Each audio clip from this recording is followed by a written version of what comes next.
Positive aspects है, जो reforms introduce करने का प्रयास प्रधानमंत्री मोदी जी ने किया है इस कानून के माध्यम से, उस पर प्रकाश डालने के लिए की जा रही है। हमारे साथ दिल्ली से भाजपा के सीनियर लीडर अश्विनी उपाध्याय जी हैं। आप इन्हें जानते हैं, पूरा देश इन्हें जानता है, सुप्रीम कोर्ट के एडवोकेट हैं। साथ में हमारे साथ भारतीय जनता पार्टी के मुख्य प्रवक्ता, chief spokesperson J and K senior advocate Sunil Sethi ji हैं। उनके साथ ही state spokesperson doctor Abhijeet Jasrotia ji हैं। हमारे साथ मुनीश खजूरिया जी हैं, बीजेपी के सीनियर लीडर हैं, पूर्व जिला प्रधान हैं। और हमारे साथ अजय वैद जी हैं, जो स्टेट के पब्लिसिटी सेक्रेटरी हैं भाजपा के।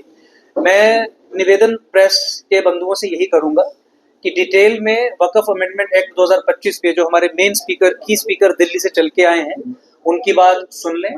और वक्फ एक्ट अमेंडमेंट एक्ट 2025 के संबंध में जब इनका वक्तव्य समाप्त हो जाता है तो आप इनसे सवाल पूछें, ताकि वक्फ अमेंडमेंट एक्ट 2025 के बारे में सही जानकारी जम्मू कश्मीर के निवासियों तक पहुंचे।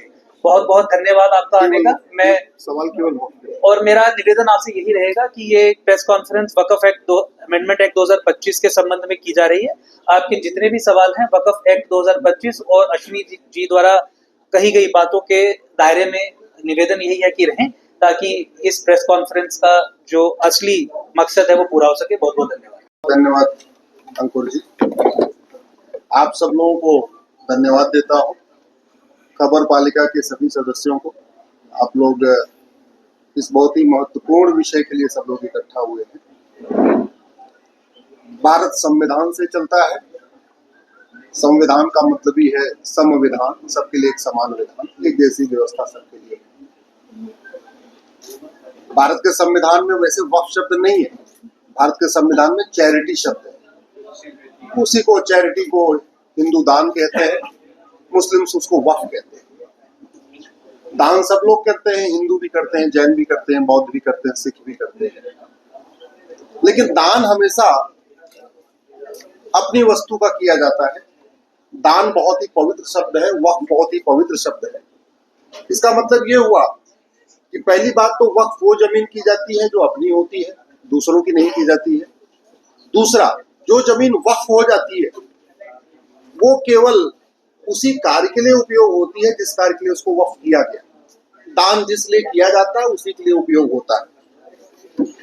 मैं माननीय प्रधानमंत्री जी को धन्यवाद दूंगा, आभार व्यक्त करूंगा कि उन्होंने ये जो पुराना वाला वक्फ एक्ट था इसको संशोधित करके नया कानून बनाया।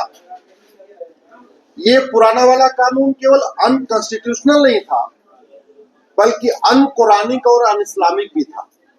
तो मैं आपको तीन विषय बताऊंगा कि ये पुराना वाला कानून असंवैधानिक भी था, अनकुरानिक भी था, अन इस्लामिक भी था। नया कानून उन तीनों तरीके से फिट बैठा। अन इस्लामिक क्यों? अन इस्लामिक इसलिए कि वक्फ जिस लिए किया जाता है वो जमीन उसी उपयोग के लिए आना चाहिए। अब किसी ने अगर जमीन वक्फ कर दिया और उस पे अगर बियर बार खुल गया और शराब पीना इस्लाम में हराम है, तो अपने आप में एक तरीके से वक्फ की धज्जियां उड़ गई। अगर वक्फ की हुई जमीन पे डांस बार खुल गया और डांस करना ही इस्लाम में हराम है, तो उस वक्फ की प्रॉपर्टी की पूरी मतलब जिस लिए किया गया वो सब बेकार हो गया। अगर वक्फ की प्रॉपर्टी पे शुअर का गोश्त बेचा जा रहा है तो वो पूरा वक्फ बेकार हो गया।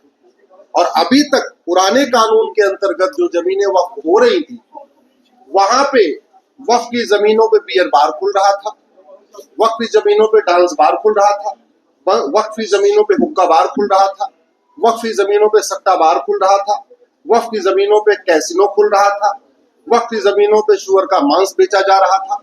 ऐसे अनेक कार्य हो रहे थे जो इस्लाम में हराम है।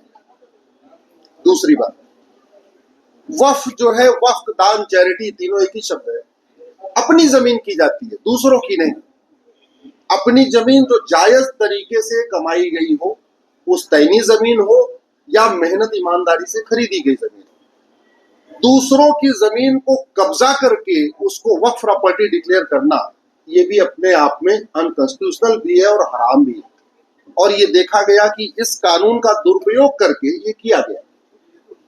गांव समाज की जमीन थी, गरीबों की जमीन थी, भूमिहीनों की जमीन थी, मजलूमों की जमीन थी, चुपचाप उसको वक्फ प्रॉपर्टी डिक्लेयर कर दिया गया और डिक्लेयर करके उसको बेच भी दिया गया। ऐसे देश में अनेक ऐसे केस हैं जहां वक्फ प्रॉपर्टी पे 5 स्टार होटल चल रहा है, जहां वक्फ प्रॉपर्टी पे लोग अपना धंधा व्यापार कर रहे हैं, वहां मैरिज हॉल बने हुए हैं, वहां पे जो है अनेक जिम बने हुए हैं, सारे वो काम हो रहे हैं जो इस्लाम में नहीं होने चाहिए।